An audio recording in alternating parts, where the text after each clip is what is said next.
Everyone, welcome to you all to PW law वाला। Guys, आज की क्लास में लॉजिकल रीजनिंग में हम लोग डिस्कस करेंगे very burning topic that is called strengthening and weakening the arguments. तो जैसा कि प्रीवियस क्लासेस में अभी तक आप पढ़ चुके हैं कि आर्ग्यूमेंट को डाइसेक्ट कैसे करना होता है टू फिगर आउट कि प्रीमाइस क्या होता है, कंक्लूजन क्या होता है। In the next module we have discuss कि अजम्पशंस को कैसे निकाला जाता है सो दैट आपके अच्छी तरह से प्रिपरेशन हो जाए कि अजम्पशन क्वेश्चंस कैसे होते हैं। तो आज की क्लास में गाइज हम लोग थर्ड कैटेगरी डिस्कस करेंगे जो कि है स्ट्रेंथनिंग द आर्ग्यूमेंट और weakening the argument. I am sure a lot of times आपने देखा होगा कि CLAT and other law related exams आपसे क्रिटिकल रीजनिंग में अक्सर पूछते हैं कि विच of the following option will strengthen the argument, which of the following option will weaken the author's argument. तो उस टाइम पे गाइस दोस्तों कंफ्यूजन क्रिएट नहीं करनी है। आज की क्लास बहुत ढंग से समझनी है, बहुत ध्यान से समझनी है और मैं आपसे कुछ डिस्कस करूंगी ऐसी स्ट्रैटेजीज जो कि बहुत फ्रूटफुल रहेंगी आपको whenever you are solving the strengthen and weaken type of questions. So moving ahead without wasting any time, today's topic is strengthening and weakening the argument. तो सबसे पहले मैं आपसे कुछ strategies डिस्कस करूंगी to solve the weakening kind of questions. तो सबसे पहले हम ये समझेंगे गाइस कि weakening question में पूछा क्या जाता है हमसे। तो जो question stem होती है weakening की, अक्सर आपसे पेपर सेटर क्वेश्चन पूछता है which of the following option will weaken authors point of view.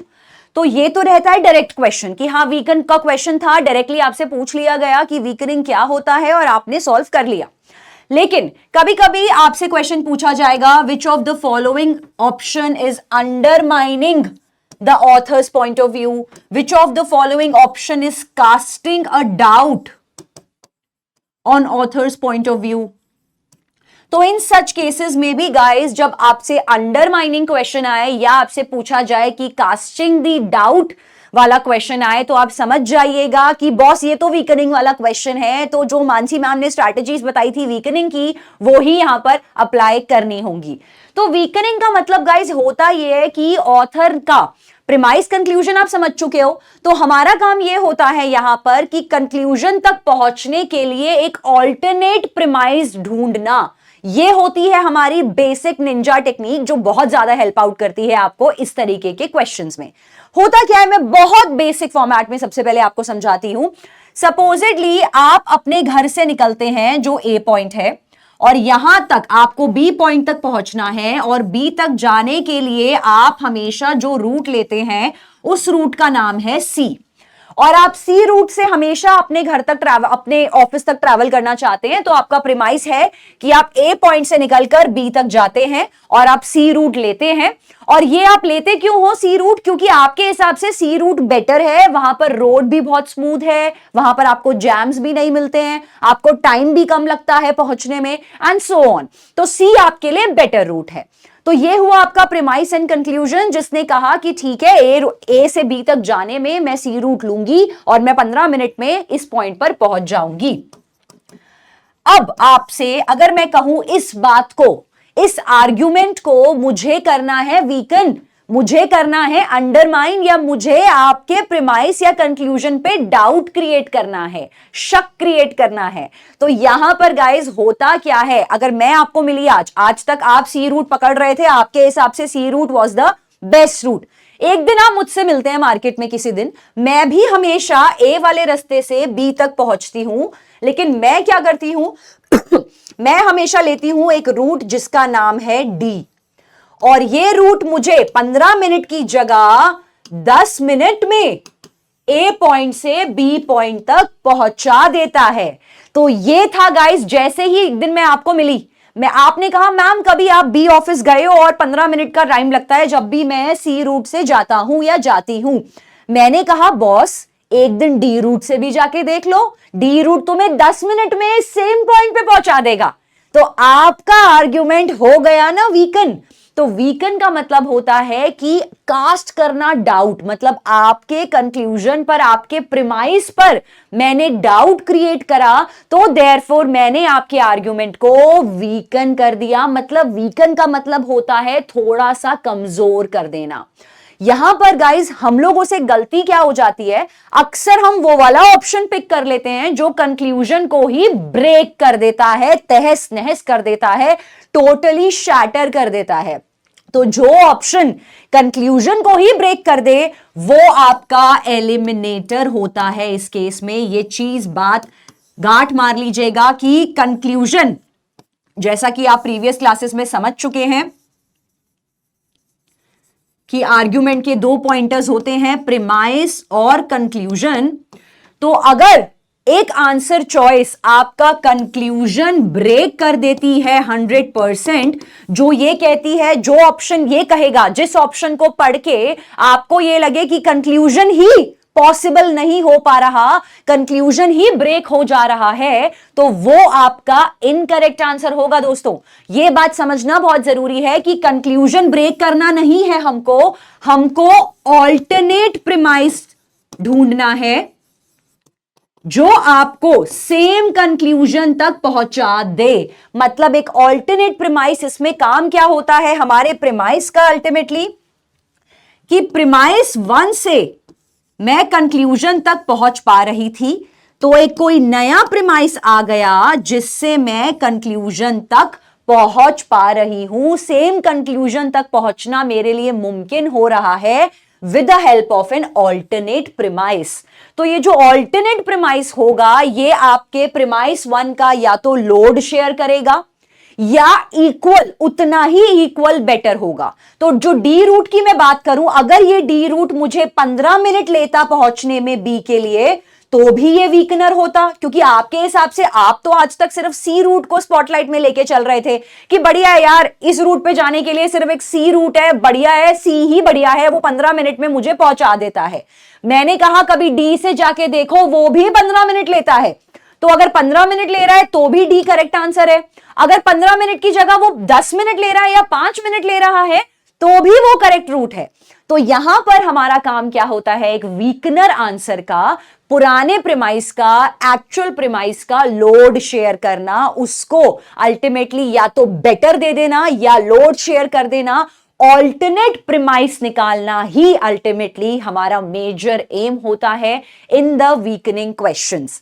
अब ये कुछ स्ट्रैटेजीज हैं जो हम लोग अभी क्वेश्चंस पे अप्लाई करेंगे सो दैट आपकी बेटर अंडरस्टैंडिंग डेवलप हो।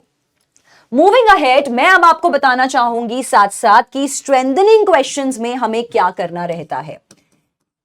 तो स्ट्रेंथनिंग क्वेश्चन के लिए सबसे पहले गाइस, जो आपके क्वेश्चन स्टेम्स होते हैं वो कुछ इस तरीके से होते हैं। आपसे पूछा जाता है which of the following option will strengthen the author's point of view. ये तो बिल्कुल डायरेक्ट क्वेश्चन होगा जिसमें क्लियरली बोल दिया जाएगा कि भाई पहचानिए कौन सा ऑप्शन ऑथर के व्यू पॉइंट को स्ट्रेंथन कर रहा है, तो ये क्लियर है। सेकेंडली, कभी कभी आपसे ये पूछा जाता है which of the following option is supporting authors point of view. तो जहां आपने सपोर्ट ढूंढना होता है ना गाइस, वहां पर भी आपको स्ट्रेंथनर ही निकालना रहता है। समटाइम्स आपसे पूछा जाएगा which of the following option is helping me to successfully accomplish the argument. तो इस केसेस में भी आपने क्या करना होता है, बिल्कुल सही सोचा, स्ट्रेंथनर आंसर को ही निकालना होता है। तो स्ट्रेंथनिंग क्वेश्चंस होते हैं कुछ इस तरीके के। अब करना क्या है, सोच वहीं से आ रही है कि यार चलो वीकन समझ में आ गया कि ऑल्टरनेट प्रीमाइस ढूंढ लेंगे और कंक्लूजन तक सेम ऑल्टरनेट प्रीमाइस अगर मेरा पहुंचा देगा तो मैंने अपने आर्ग्यूमेंट को अल्टीमेटली वीकन कर दिया, अंडरमाइन कर दिया। स्ट्रेंथन करना क्या होता है, स्ट्रेंथन करना होता है गाइस 4 चांद लगा देना, मेकअप कर देना, खूबसूरत बना देना, वही होता है आपका स्ट्रेंथन करना। तो स्ट्रेंथन की स्ट्रैटेजी मतलब बेसिकली हमारा गोल इसमें क्या होता है स्ट्रेंथनिंग क्वेश्चन में, टू अल्टीमेटली ब्यूटिफाई और accentuate the validity of the conclusion. Accentuate का मतलब है एम्पलीफाई करना है आपने, मतलब 4 चांद लगा देने हैं, ब्यूटिफाई कर देना है अपने कंक्लूजन को। तो मतलब कि अगर सेम चीज है, मतलब एक प्रीमाइस एक कंक्लूजन तक पहुंचा रहा है, तो इसको और ज्यादा सुंदर बनाने के लिए या तो मैं प्रीमाइस को और ब्यूटिफाई कर दूंगी या फिर मैं कंक्लूजन को और ब्यूटिफाई कर दूंगी, तो वहीं पर निकल के आएंगे मेरे करेक्ट आंसर्स। तो स्ट्रैटेजी क्या होती है गाइस, प्लीज ध्यान से समझिएगा। The strategy to solve the strengthening kind of question is either an option must beautify the existing premise। अगर कोई ऑप्शन आपको प्रिमाइस के अंदर 4 एक्स्ट्रा खूबियां या एक एक्स्ट्रा खूबी लगा के बता रहा है, तो उस केस में वो आपका करेक्ट प्रिमाइस स्ट्रेंथनिंग में हो सकता है। जैसे कि अगर मैं बोलती हूं स्मोकिंग कॉजेज कैंसर, तो इस केसेस में अगर मुझे स्ट्रेंथनर ढूंढना है तो वो ऑप्शन जो कहेगा smoking also causes the pollution and environmental degradation, तो ये मेरा करेक्ट स्ट्रेंथनर आंसर होगा, क्योंकि इसने यहां पर मेरे प्रिमाइस को और ज्यादा ब्यूटिफाई कर दिया है, या मैं कहूं कंक्लूजन को और एसेंशुएट कर दिया है कि apart from causing the disease, this thing is actually also causing the environmental impact on us.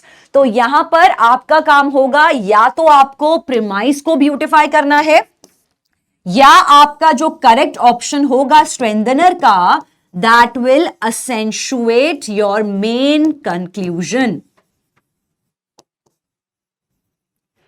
तो जिस भी करेक्ट आंसर को पढ़ के आपको लगे कि वाह मेरा कंक्लूजन तो और बढ़िया हो गया है, और ज्यादा सुंदर हो गया है, और ज्यादा 4 चांद लग गए हैं इसके अंदर, तो वो होते हैं हमारे करेक्ट स्ट्रेंथनिंग आंसर्स। तो गाइस, जब कभी भी आज के बाद आप स्ट्रेंथनिंग एंड वीकनिंग क्वेश्चंस करेंगे तो ये टेक्निक्स और ये स्ट्रैटेजीज अपनाएंगे, एंड मार्क माय वर्ड्स, बहुत कम चांसेस हैं कि आपके आंसर्स इनकरेक्ट होंगे। लेकिन अगर आप consistently, because consistency is the key to achieve successes in any sort of examinations, so make this thing sure, अगर आप consistently practice करेंगे, चाहे कोई भी question हो, assumptions हो, strengthen हो, weaken हो, by deploying the techniques जो मैंने आपको क्लास में समझाई हैं, तो आप take my word कि within a week और within 10 days आपके अंदर इतना ज्यादा सक्सेस देखने को मिलेगा in the matters of these questions जो हमने क्लास में प्रैक्टिस करे हैं। तो आइए guys, just move on and apply these techniques to the questions, और देखते हैं किस तरीके से हमको यहां पे ये टेक्निक्स को यूज करना है for solving the weakening questions and also to solve the strengthening questions. तो सबसे पहले पैसेज समझते हैं गाइज। ये है हमारा एक वीकनिंग क्वेश्चन। पैसेज कहता है sicles found at one archaeological site had scratched blades but those found at second site did not. मतलब सिकल्स होते हैं खुरपी जो कि यूज की जाती थी पहले के टाइम पे। तो एक्सकेवेशन किया गया आर्कियोलॉजिकल साइट्स में, हिस्टोरियंस ने एक्सकेवेट किया, खोदा, तो बेसिकली वहां पे सिकल्स खुरपियां मिली। तो उन्होंने कहा कि जो साइट 1 पे खुरपी मिली, जितने भी सिकल साइट 1 पे मिले, उनके अंदर स्क्रैच ब्लेड्स थे। लेकिन जो साइट 2 पे हम लोगों को खुरपी मिली, सपोज यहां पर खोदा तो वहां पर जो खुरपी थी उसके अंदर स्क्रैच ब्लेड्स थे, उसके जो ब्लेड्स थे वो स्क्रैच हो चुके थे। लेकिन साइट 2 पे जो मिली उनके अंदर स्क्रैच ब्लेड्स नहीं थे। सिंस सिकल ब्लेड्स ऑलवेज, तो पहली बात है गाइस, अगेन प्रीमाइस कंक्लूजन की बात करी जाए तो पहले 2 लाइंस मेरे प्रीमाइस हैं, that's because that's the data. Second, since sickle blades always become scratched whenever they are used to harvest grain, this evidence shows that the sickles found at the first site were used to harvest the grains, but the sickles found at the site 2 were not. तो यहां पर ये बोला गया कि जब sicles जो होती हैं, जो खुरपियां होती हैं, उनके ब्लेड स्क्रैच होने का कारण क्या है कि अगर उनसे ग्रेन्स को हार्वेस्ट किया जाए, हार्वेस्टिंग ग्रेन में उनको यूज किया जाए, तो अक्सर ब्लेड स्क्रैच हो जाते हैं। तो यहां पर कंक्लूजन क्या निकला कि इसका मतलब साइट 1 वाले ब्लेड्स को, सिकल्स को यूज किया जाता था हार्वेस्टिंग के लिए, लेकिन क्योंकि साइट 2 वाले ब्लेड्स में स्क्रैचनेस नहीं थी तो उनको हार्वेस्टिंग के लिए यूज नहीं किया गया है। तो गाइस, पहले समझना है कंक्लूजन, फिर ही ढूंढ पाओगे ऑल्टरनेट प्रीमाइस। अगर तुम्हें वीकनिंग के क्वेश्चंस में कंक्लूजन ही नहीं समझ में आ रहा है तो आंसर इनकरेक्ट ही निकलेगा। Also take my word in it. तो पहले कंक्लूजन समझेंगे। कंक्लूजन ने क्या बोला है अल्टीमेटली कि यस, साइड 2 के जो ब्लेड्स थे, सिकल्स थे, वो स्क्रैच नहीं थे, देयरफॉर उनको ग्रेन हार्वेस्टिंग के लिए यूज नहीं किया गया होगा। तो अब हमको ढूंढना है ऑल्टरनेट प्रिमाइस। तो आइए, let's just try to figure it out. Looking at the options, हमको क्वेश्चन पूछा गया है which of the following will undermine the argument. तो जैसा मैंने कहा अंडरमाइनिंग है तो आपने वीकनिंग निकालना है। सो यहां पर फर्स्ट है some sickles have not yet been found at the first sight do not have scratch blades। तो मतलब ये ऑप्शन तो टोटली आउट ऑफ परव्यू हो गया। इसने कह दिया कि अभी तक पहली साइट पे कुछ ब्लेड्स मिले ही नहीं है जिनमें स्क्रैचनेस है या नहीं है। मतलब क्या करें फिर, उसका क्या करूं मैं इस बात का, मतलब ये बात तो मेरे कंक्लूजन तक पहुंचा भी नहीं रही है मुझे, राइट। तो देयरफॉर ए आपका इनकरेक्ट है। Scratches on the blades of the sickle found at the first sight resulted from something other than harvesting grain। तो ये ऑप्शन कह रहा है कि मुझे फर्स्ट साइट पर जो मुझे ब्लेड्स मिले थे, सिकल्स मिले थे, उनके स्क्रैचनेस का रीजन ग्रेन हार्वेस्टिंग नहीं है, उनके स्क्रैचनेस का रीजन कुछ और हो सकता है। तो इट्स एन ऑल्टरनेट प्रिमाइस। सही सोच रहे हैं आप, ये मेरा करेक्ट आंसर होगा, हो भी सकता है। फिर भी हम देखेंगे सी, डी और ई में क्या लिखा है। Sickles at both sides had ritual uses whether or not those sickles were used to harvest grain। ये ऑप्शन कह रहा है कि जो दोनों साइड पे सिकल्स यूज किए गए थे वो रिचुअल पर्पसेस और पूजा पाठ के लिए यूज किए गए थे, चाहे ग्रेन हार्वेस्टिंग के लिए थे या नहीं थे। अगर रिचुअल पर्पस के लिए यूज किए गए थे तो स्क्रैच आने का क्या कारण था? रिचुअल में तो पूजा होती, स्क्रैच कैसे हो जाते ब्लेड्स? तो ऑब्वियसली क्योंकि ब्लेड स्क्रैच नहीं हो सकते थे, देयरफॉर आपका सी ऑप्शन भी इनकरेक्ट है, क्योंकि ये कंक्लूजन तक पहुंचा भी नहीं रहा है, ये फार फेच्ड ऑप्शन है।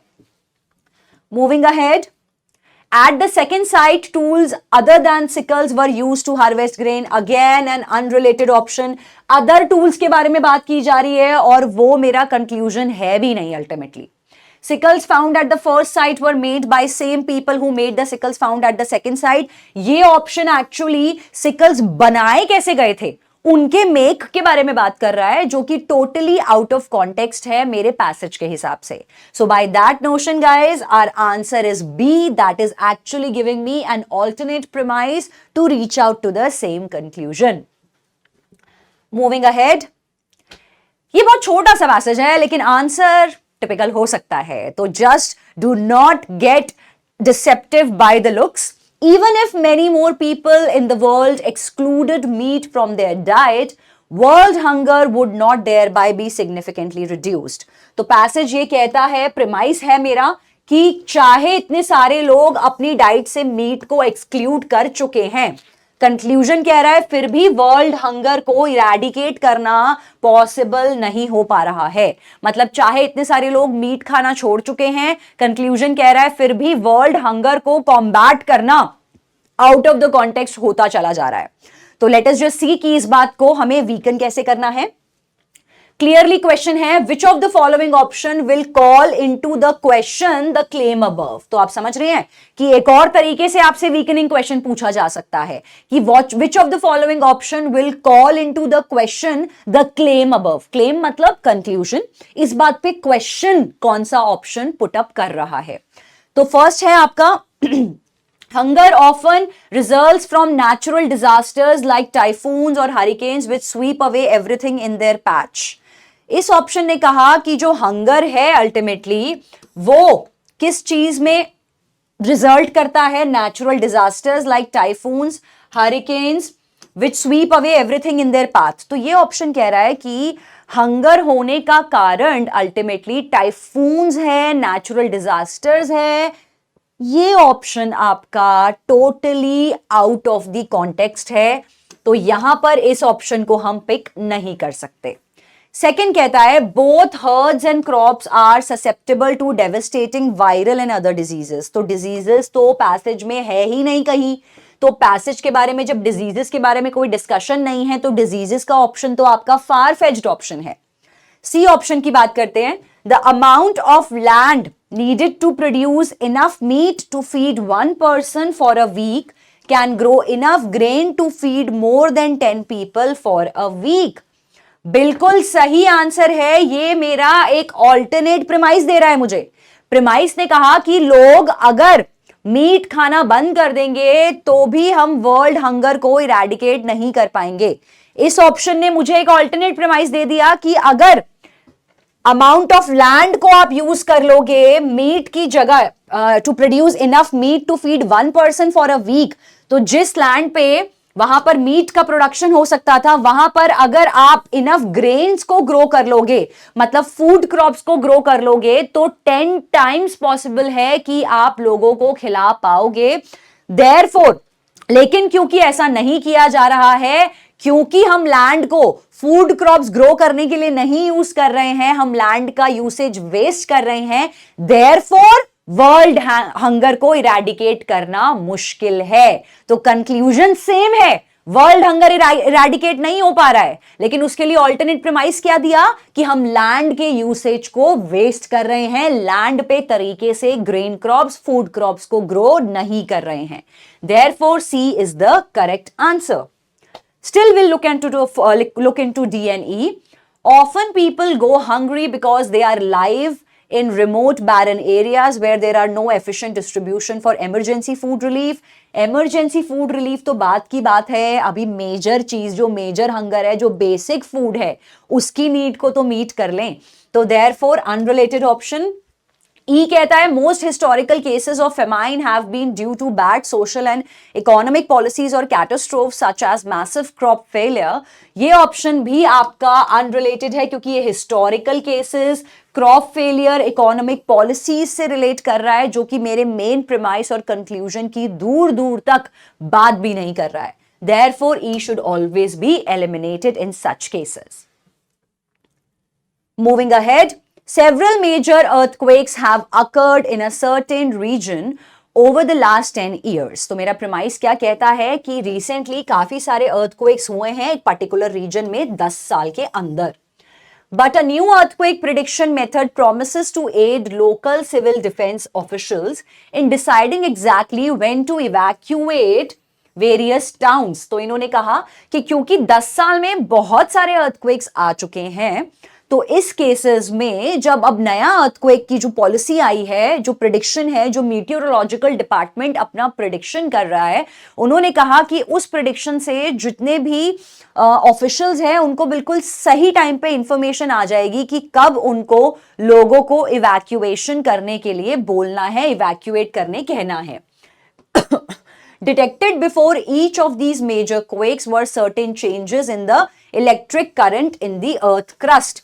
तो इन्होंने कहा इसका रीजन क्या दिया कि हम ये जो वार्निंग्स दे रहे हैं अपने ऑफिशियल्स को और ऑफिशियल्स लोगों को वार्निंग दे रहे हैं, ये वार्निंग किस चीज पर बेस्ड है?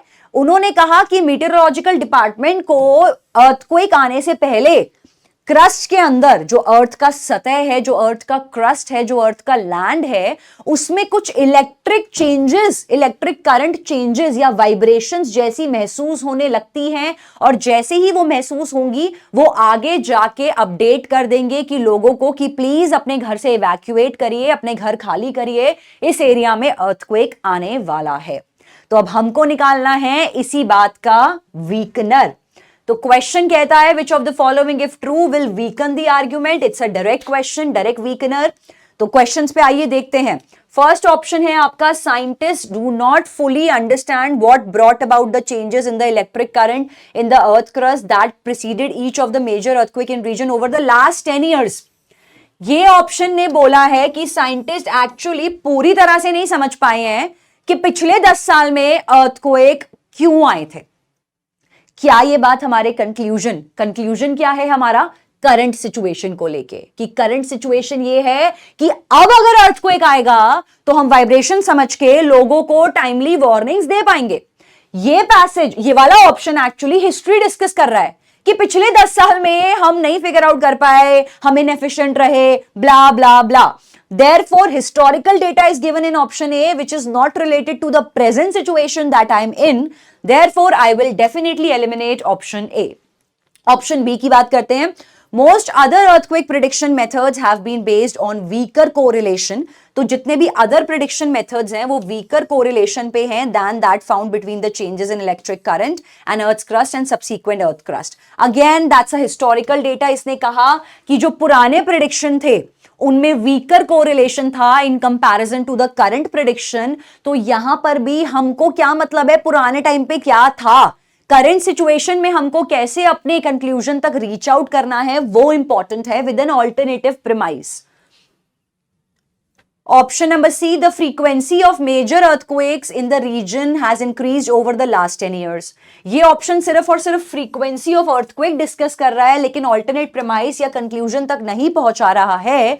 Therefore C should always be thrown under the radar. There is considerable variation in the length of time between changes in the electric current and the subsequent earthquake. इन्होंने कहा कि वेरिएशन होता है length of time में, जब अर्थ current आती है और सबसीक्वेंट अर्थक्वेक उसके बाद आता है, इसके बीच में वेरिएशन ऑफ टाइम होता है. तो अगर इसके बीच में वेरिएशन ऑफ टाइम होगा तो आप लोगों को इन्फॉर्म करके क्या कर लोगे, मतलब इसका मतलब ये है कि तुमने लोगों को बोल दिया कि करंट्स आ रहे हैं और प्लीज घर खाली कर दीजिए, लेकिन अर्थक्वेक आया नहीं है अगले 4 दिन तक, तो कोई फायदा है उस चीज का. तो ये ऑप्शन यही कह रहा है, therefore it's also an unrelated option. अब बात करते हैं, no I think this is the correct answer.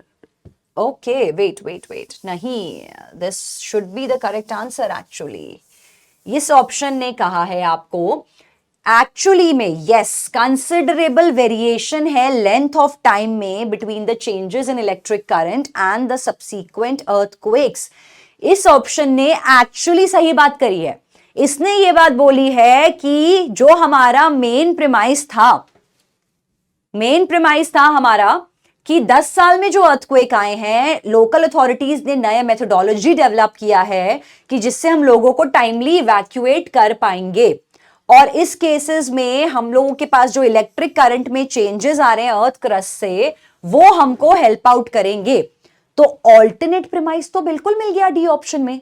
इसने कहा कि जिस टाइम पे तुम लोगों को वार्निंग दे रहे हो और जिस टाइम पे एक्चुअली क्रस्ट में वाइब्रेशंस आ रही हैं, इन दोनों इवेंट्स के बीच में एक कंसिडरेबल लेंथ ऑफ टाइम है. मतलब कुछ टाइम के बाद ये चीज पॉसिबल है. मतलब ऐसा नहीं है कि तुमने लोग वाइब्रेशंस हुई और आपने वार्निंग्स दे दी और लोगों ने घर इवैक्यूएट कर दिए.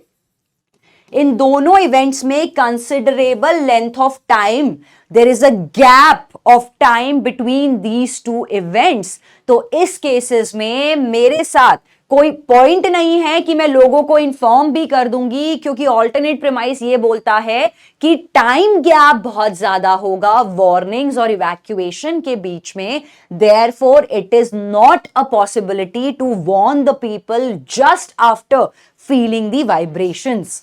So therefore, D option stands correct in such scenario. Considering E option as well, there is presently only one station in the region that is capable of detecting the electric current. मतलब ये option कह रहा है कि अभी तक सिर्फ एक ही स्टेशन अवेलेबल है मेटीरोलॉजिकल डिपार्टमेंट का जो वार्निंग्स प्रोवाइड कर देगा. तो अगर एक ही स्टेशन अवेलेबल है, उससे वार्निंग्स, इवैक्यूएशन, अर्थक्वेक वाइब्रेशन, इन सब चीजों का कोई नाता जाता नहीं है अल्टीमेटली. क्योंकि अगर एक भी है सेंटर तो वो मल्टीपल लेवल पर कम्युनिकेट कर सकता है मास लेवल कम्युनिकेशन मेथड से. तो अगर एक भी है तो वो भी अपने आप में सफिशिएंट है लोगों को टाइमली वार्निंग्स देने के. Therefore E option should be eliminated. Considering next question guys, The cattle egret is a bird that lives around the herds of cattle. तो एक बर्ड है जिसका नाम है कैटल ईग्रेट, और वो क्या करता है, वो कैटल के झुंड में रहता है. मतलब कैटल का झुंड है, मतलब काउस, गोट्स और बफलोस का अगर कोई झुंड है तो ये बर्ड अक्सर इस झुंड में ही पाया जाता है. The only available explanation of the fact that egret follows cattle herds is that egrets consume the insects stirred up from the grasses as the cattle herds graze. तो अब इस ऑप्शन ने बोला, इस बात ने बोला, कंक्लूजन है. फर्स्ट लाइन तो हमारी प्रीमाइस है, सेकेंड लाइन हमारी कंक्लूजन है. कंक्लूजन ने ये बात बोली है कि क्या रीजन है जिस वजह से ये कैटल ई ग्रेड फॉलो कर रहा है कैटल को। तो क्या रीजन है? उसने कहा कि जब ये कैटल वॉक करते हैं तो ग्रासेस पे काफी सारे ग्रेन्स जो होते हैं वो स्टर्ड अप, इंसेक्ट्स एक्चुअली, जो इंसेक्ट्स हैं वो स्टर्ड अप हो जाते हैं, वो चूरा चूरा हो जाते हैं कैटल के पैरों तले, और जैसे ही उनको चूरा हो जाते हैं वो पैरों तले, बर्ड, ईग्रेट बर्ड उनको कंज्यूम कर लेता है, उनको खा पाता है आराम से। तो कहने का मतलब है बर्ड का कैटल को फॉलो करने का रीजन क्या है? फूड। कैटल को फॉलो कर रहा है बर्ड, इसके पीछे रीजन क्या है? Food, the readily available food, जो कि कैटल के पैरों तले रौंधा जाता है और बर्ड उसको कंज्यूम कर पाता है। तो पेट का बेसिकली इच्छा, पेट की सुख से ऊपर कुछ नहीं है, भूख की शांति चाहिए, तो ये बर्ड जो है इसीलिए कैटल को फॉलो कर रहा है। तो हमको चाहिए ऑल्टरनेट प्रीमाइस, मतलब फूड के अलावा क्या पता कोई और रीजन भी हो जिस वजह से कैटल ईग्रेट फॉलो कर, the egret bird is following the cattle, तो वो होगा हमारा ऑल्टरनेट प्रीमाइस। तो आइए क्विकली ढूंढते हैं कौन सा है करेक्ट ऑप्शन। फर्स्ट है, क्वेश्चन की बात की जाए तो विच of the following will undermine the author's claim. तो अंडरमाइनिंग का जैसे मैं आपको बता चुकी हूं, अगर अंडरमाइनिंग भी पूछा जाता है तो इसका मतलब है आपसे पूछा गया है वीकनर क्वेश्चन। फर्स्ट ऑप्शन कहता है birds other than cattle egret have been observed consuming insects stirred up by the movement of cattle. तो ये बात हो रही है ईग्रेट के अलावा अदर बर्ड्स की। हमको क्या मतलब है कि ईग्रेट के अलावा अगर 4 अलग अलग पक्षी और हैं जो कैटल को फॉलो कर रहे हैं। हमारा मेजरली कंटेंशन तो ईग्रेट और कैटल है ना, अदर बर्ड्स तो हमारा कंटेंशन है ही नहीं यहां पर। देयरफॉर ए को हम लोग उड़ा देंगे। बी की बात करते हैं, cattle egret are known to follow other slow moving animals such as rhinoceros and buffalo. कि कैटल ईग्रेट ना क्या करता है, इन्होंने बोला कैटल के अलावा कुछ एनिमल्स को और फॉलो करता है, वो है राइनोसॉर्स एंड बफलो। तो मैं बोलूंगी तो फॉलो करता है तो उनको क्यों फॉलो कर रहा है? हमारा जो एक्चुअली पॉइंट है, हम लोगों को यह पहचानना है कि वो इस वाले कैटल को क्यों फॉलो कर रहा है ईग्रेट, किसी और को फॉलो कर रहा है, राइनोसॉर को, हॉर्सेस को, लायंस को, बहुत सारे एनिमल्स हैं, करने दो उनको follow. That's not our major point of view right now. Therefore B option should be eliminated also. The presence of cattle dissuades many would-be predators for cattle egret. Bang on, we got the correct answer, guys. इस option ने कहा है कि cattle egret का follow करने का reason क्या है? प्रोटेक्शन। प्रोटेक्शन किस चीज से? कोई प्रेडेटर से। प्रेडेटर्स होते हैं जो बर्ड्स को खा जाते हैं। तो यहां पर कैटल को फॉलो करने का ईग्रेट बर्ड का रीजन क्या है? प्रोटेक्शन। कि अगर मैं इस हर्ड को फॉलो करूंगा तो मेरे को फूड के साथ साथ प्रोटेक्शन भी मिल जाएगी। Therefore it's an alternative premise and C is the correct answer choice. D की बात करते हैं, cattle egrets are not generally known to live outside the range of large slowing moving animals. Again an incorrect option. Forests are generally inhospitable to cattle egrets because of lack of insects of the kind egrets can consume. Forest में वो availability है या नहीं है ये नहीं पता, और cattle forest जाता है कि नहीं ये भी नहीं पता है। Therefore, E should be eliminated. Considering this question, dental researchers recently discovered that toothbrushes can become contaminated with bacteria that causes pneumonia and strep throat. तो इन्होंने बोला कि रिसर्चर्स ने ये फाइंडिंग्स निकाली हैं कि जो टूथब्रशेस हैं वो कुछ टाइम बाद कॉन्टैमिनेट हो जाते हैं, खराब हो जाते हैं, जिस वजह से न्यूमोनिया और स्ट्रेप थ्रोट जैसी प्रॉब्लम्स हो जाती हैं यूजर्स को। They found that contamination usually occurs after toothbrushes have been used for 4 weeks. तो मतलब 1 month के बाद भी अगर आप अपना टूथब्रश यूज कर रहे हैं तो चांसेस हैं कि वो खराब हो चुका है, कॉन्टैमिनेट हो चुका है, और वो स्ट्रेप थ्रोट और न्यूमोनिया जैसी प्रॉब्लम्स क्रिएट कर सकता है with in the users. For that reason, people should replace their toothbrush at least once a month. तो अल्टीमेट कंक्लूजन क्या बोला कि इसलिए अपने आप को बचाने के लिए, अपने आप को प्रोटेक्ट करने के लिए आफ्टर 4 वीक्स, आफ्टर 1 मंथ अपना टूथब्रश रिप्लेस करते रहना चाहिए। Now the correct answer, which of the following will most weaken the conclusion above. तो हमको क्लियरली एक वीकनर फाइंड आउट करना है। तो वीकनर देखते हैं। The dental researchers could not discover why Contamination usually occurred only after toothbrush used for 4 weeks. मतलब ये ऑप्शन कह रहा है कि रिसर्चर्स ये नहीं फिगर आउट कर पाए कि 4 हफ्ते के बाद ही क्यों टूथब्रश खराब हुआ, 3 हफ्ते में नहीं हुआ, 6 हफ्ते में नहीं हुआ, 7 हफ्ते में नहीं हुआ। तो ये ऑप्शन कंक्लूजन तक मुझे नहीं पहुंचा रहा, बिल्कुल भी कंक्लूजन तक नहीं पहुंचा रहा है, therefore it should be eliminated.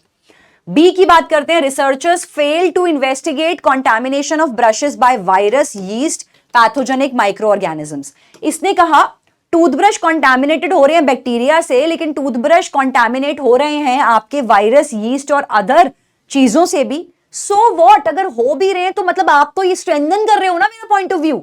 यहां पर बी इज एक्चुअली अ स्ट्रेंथनर। ये कह रहा है कि बैक्टीरिया के अलावा वायरस, यीस्ट वगैरह सब लग जाता है ब्रश पे, तो ब्रश को चेंज कर लो 4 हफ्ते के बाद। तो therefore it's a strengthener answer, हमको ढूंढना है वीकनर, तो therefore B should be eliminated. C की बात करते हैं, researchers found that among people who use toothbrushes contaminated with bacteria that cause pneumonia, incidence of these diseases was no higher among the people who use uncontaminated toothbrushes. Bang on, that's a correct answer. इसने कहा, हमारे premise ने कहा था कि अगर आप 4 weeks तक टूथब्रश यूज करोगे तो आपको डिजीज हो जाएगा। ऑल्टरनेट प्रिमाइस जो कि सी ऑप्शन में है, उसने कहा कि अगर आप 4 हफ्ते से कम भी टूथब्रश यूज कर रहे हो तो भी आपको डिजीज हो सकता है, जो कि सी ऑप्शन में लिखा है। सी ऑप्शन में कहा गया है कि जिन लोगों ने जल्दी टूथब्रश बदल लिया उनको भी सेम प्रॉब्लम देखने को मिली। Therefore conclusion is possible to reach. And again premise has been change कि जिन्होंने 4 हफ्ते की जगह 3 हफ्ते में जल्दी बदल लिया उनको भी प्रॉब्लम हो सकी। Therefore C is the correct answer.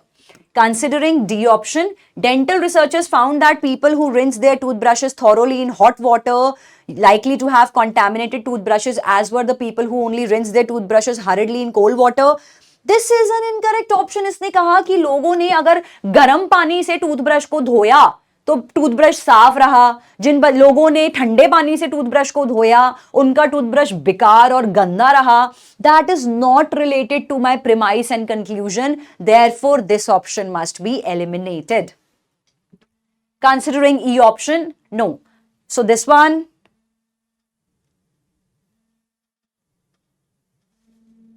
तो गाइज अभी तक हमने समझा कि किस तरीके से हम लोगों को वीकनिंग के क्वेश्चंस करने थे, स्ट्रैटेजीज करी, हम लोगों ने ऑप्शंस एंड क्वेश्चंस भी सॉल्व करे। नाउ अब हमारे पास कुछ क्वेश्चंस हैं जो कि strengthening the argument based questions हैं। तो जैसा कि अभी हमने स्ट्रैटेजीज डिस्कस की थी, आइए क्विकली हम लोग डिस्कस करते हैं कि कैसे स्ट्रेंथनिंग क्वेश्चंस में वो वाली स्ट्रैटेजीज को अप्लाई करना है। Coming on to this question, being near woodlands, the natural habitat of bees promotes the health of crops that depend on the pollination. कि क्योंकि वुडलैंड्स के पास बीज रहती हैं तो उनके नेचुरल हैबिटेट की वजह से क्रॉप्स की हेल्थ भी प्रमोट होती है। जिस एरिया में बीज रहती है उनकी हेल्थ प्रमोट होती है, क्रॉप्स की भी बीज के रहने की वजह से, क्योंकि पॉलिनेशन हो पाता है उस वजह से। Bees, the most common pollinators, visit flowers far from woodlands less often than they visit the flowers close to woodlands. तो इन्होंने कहा कि बीज का काम होता है पॉलिनेशन करना, मतलब सीड्स, प्लांट्स के सीड्स को एक जगह से लेकर दूसरे प्लांट के सीड्स में ड्रॉप करना। तो ये पॉलिनेशन में बीज पॉलिनेटर का काम करती हैं, तो ये विजिट करती हैं उन फ्लावर्स को जो कि वुडलैंड से फार होते हैं, रादर देन उन फ्लावर्स के पास जो क्लोज होते हैं। मतलब बीज को अच्छा लगता है लॉन्ग डिस्टेंस ट्रैवल करना, तो वो दूर ज्यादा जाना प्रेफर करते हैं rather than the close flowers. इस आइडिया को हमने स्ट्रेंथन करना है। Which of the following if true will actually strengthen the author's argument. तो इसी बात को हमने और एसेंशुएट करना है और स्ट्रेंथन करना है। Let's just see which of the correct answer should be there. The first is the likelihood that a plant is pollinated increases as the number of visits from pollinator increases. Okay, that's a correct answer. In fact, शुरू में ही मिल गया। ये option कह रहा है कि जो plant pollinate किया जा रहा है उसके पॉलिनेशन के चांसेस बढ़ जाएंगे अगर बीज पॉलिनेटर फ्रीक्वेंटली जा जाके उस प्लांट पे बैठ रहा है। तो बिल्कुल ये एसेंशुएट कर रहा है, इस बात ने मेरे प्रिमाइस को और ब्यूटिफाई कर दिया। प्रिमाइस कह रहा था कि बीज का काम है पॉलिनेशन करना, और इसने बोला जितनी बार बीज आके पॉलिनेट करेंगी उतना पॉलिनेशन का चांस बढ़ जाएगा। Therefore A is the correct answer. Considering B, Many bees live in habitats other than woodlands. तो ये तो फिर हैबिटेट पे रहने की बात कर रहा है बीस के, हमारा वहां से कोई रिलेशन ही नहीं है, तो ये अनरिलेटेड ऑप्शन है, क्योंकि हम बात कर रहे हैं उन बीस की जो वुडलैंड्स में रहती हैं। हैबिटेट वाली बीस का क्या काम, वो हमारे क्वेश्चन में ही नहीं है।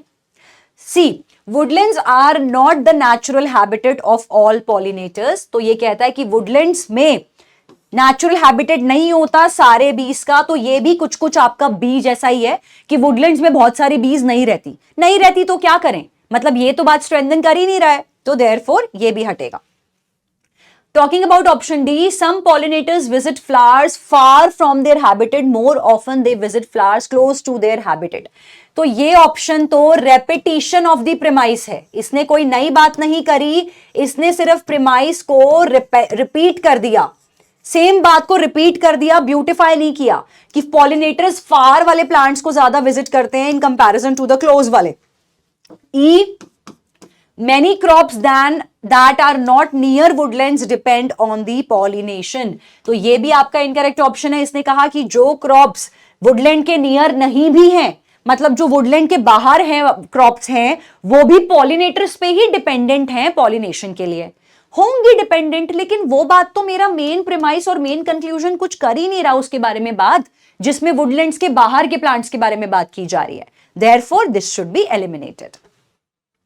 Moving ahead with the next question. When a lawmaker spoke out against a research grant awarded to a professor in university psychology department as foolish expenditure for public money, other professors in that department drafted a letter protesting the lawmaker's interference in a field in which he was not trained. तो यहां पर एक psychology department के अंदर कुछ over expenses हो रहे हैं और उस बात पे लॉ मेकर ने अपना व्यू पॉइंट रखा है कि तुम साइकोलॉजी डिपार्टमेंट में इतना ओवर एक्सपेंडिचर क्यों कर रहे हो। तो इस बात पे बाकी प्रोफेसर्स ने बोला, जो प्रोफेसर्स उस डिपार्टमेंट को बिलोंग करते थे, उन प्रोफेसर्स ने बोला कि तुम लॉ मेकर हो, तुम्हारा हमारे मुद्दों के बीच में बोलने का क्या मतलब है, तुमको क्या पता कि हमारे कितने एक्सपेंडिचर्स हैं कितने नहीं हैं। Professors in that department drafted a letter protesting the lawmakers' interference in the field which he was not trained. कि जिस फील्ड में आप ट्रेंड नहीं हो वहां क्यों बोल रहे हो हमारे डिपार्टमेंट को लेके। The chairperson of the psychology department, psychology department के लोगों ने लॉ मेकर के अगेंस्ट बोला, लेकिन उनका जो हेड है, साइकोलॉजी डिपार्टमेंट का जो हेड है, चेयरपर्सन है, उन्होंने प्राइवेटली एंडोर्स किया था एक project, refused to sign the protest against the lawmaker because she had previously written a letter applauding the same legislator when he publicized a senseless expenditure by country's military. तो ये passage कहता है कि psychology department के बाकी सारे professors तो उस लॉ मेकर के अगेंस्ट एक पिटिशन साइन कर रहे हैं कि वो हमारे मामलों में क्यों बोल रहा है, लेकिन इसी डिपार्टमेंट का जो चेयरपर्सन है वो इस पिटिशन पे साइन करने से मना कर रहा है। क्यों मना कर रहा है? क्योंकि इस चेयरपर्सन ने कभी पास्ट में उस लॉ मेकर के खिलाफ नहीं कहूंगी, उस लॉ मेकर के फेवर में बातें कही थी जब उस लॉ मेकर ने मिलिट्री डिपार्टमेंट के एक्सपेंडिचर के बारे में अपने व्यूज प्रकट किए थे। तो उस टाइम पे इसी चेयरपर्सन ने, साइकोलॉजी चेयरपर्सन ने उस लॉ मेकर के फेवर में बहुत अच्छी अच्छी बातें कही थी। तो अब क्या ऑप्शन है जो इसको स्ट्रेंथन करेगा? Which one of the following principles if established provides the strongest justification for chairperson's refusal on the ground? आपको ये निकालना है कि किस वजह से चेयरपर्सन रिफ्यूज कर रहा है, इस चीज का जस्टिफिकेशन कहां मिलेगा। तो फर्स्ट है, person should not publicly criticize the action of law maker in different cases without giving careful consideration. ये आंसर इनकरेक्ट है कि पर्सन को पब्लिकली क्रिटिसाइज नहीं करना चाहिए लॉ मेकर्स को कंसिडर किए बिना। तो अगर पर्सन को क्रिटिसाइज नहीं करना चाहिए तो बाकी के प्रोफेसर्स क्यों क्रिटिसाइज कर रहे हैं? तो this is the out of the context option. Option number B, the chair of an academic department has an obligation to ensure that public funds allocated support projects within the department are spent wisely. कि chairperson की responsibility बनती है कि वो खर्चों का ध्यान रखे अपने डिपार्टमेंट के अंदर। तो ये भी इनकरेक्ट आंसर है, क्योंकि अगर ऐसा करेगा वो तो फिर तो वो अपने डिपार्टमेंट के लोगों का दुश्मन बन जाएगा, और यहां पर हमें जस्टिफिकेशन नहीं मिल रही है कि वो लॉ मेकर का साथ क्यों दे रहा है। सी की बात करते हैं। A person who has praised a law maker for playing watchdog role in one case should not criticize the lawmaker for attempting to play a watchdog role in another case. Bang on, we got the right answer. इस option ने कहा कि एक इंसान, अगर आज मैं वो साइकोलॉजी की चेयर डिपार्टमेंट होती, चेयरपर्सन होती, तो जब मैं एक इंसान के फेवर में 2010 में तारीफों के पुल बांध चुकी हूं, 2015 में जब मेरे डिपार्टमेंट पे बात आई तो मैं उस बंदे की बुराइयां शुरू कर दूं, तो लोग तो मेरे लिए सोचेंगे ना कि मैं बिन पैंदी की लोटी हूं। तो अल्टीमेटली मतलब मैं क्या कर रही हूं, मैं जैसे आपका वो एक इडियम होता है, बिन पैंदी का लोटा, ना इधर का ना उधर का, तो लोग ये बात तो मेरे बारे में सोचेंगे कि मानसी कल तो उसकी तारीफ कर रही थी, आज उसकी बुराई कर रही है। तो मेरे को अपनी क्रेडिबिलिटी मेंटेन करके रखनी है, इसीलिए एज अ डिपार्टमेंट हेड मैं उस लॉ मेकर के खिलाफ नहीं बोलना चाह रही हूं कुछ, और ये बात ना बोलने के लिए करेक्ट जस्टिफिकेशन दे पा रहा है मुझे। Therefore, guys, C is the correct answer.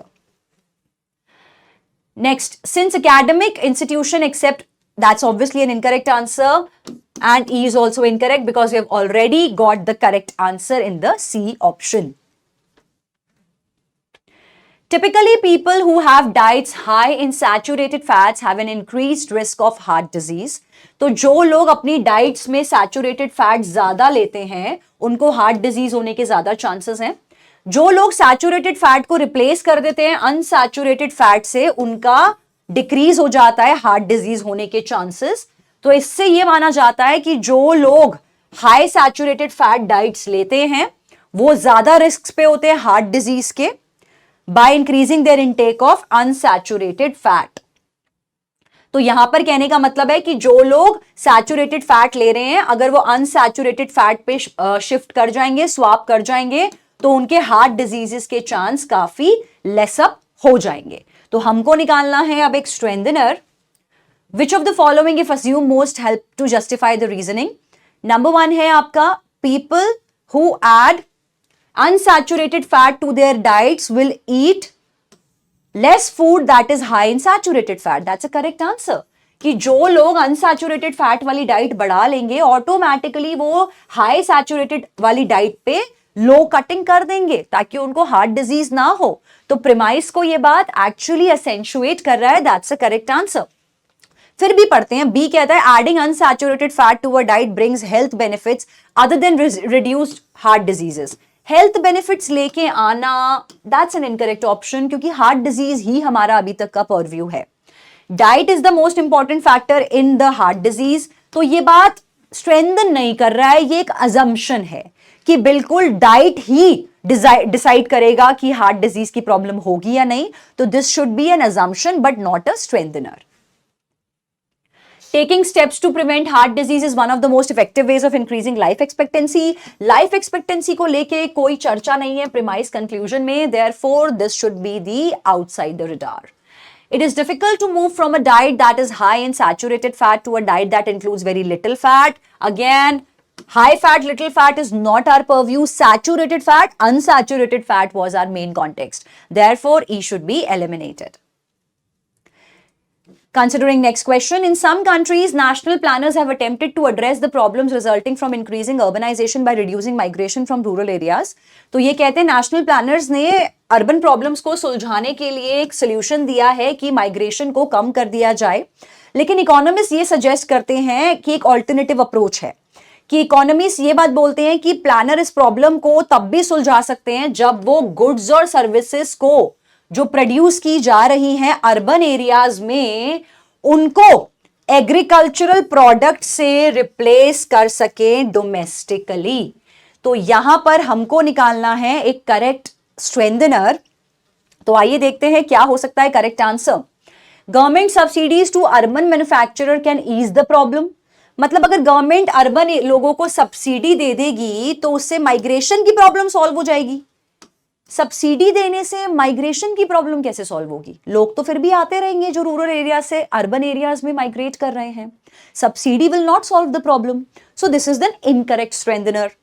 All problems that have economic causes must have economic solutions. Incorrect answer, कि जो इकोनॉमिक प्रॉब्लम्स है उनके इकोनॉमिक सॉल्यूशंस हैं। तो स्ट्रेंथन क्या कराया आपने मेरी बात को, वो तो मुझे भी पता है कि इकोनॉमिक सॉल्यूशन निकालना है मुझे।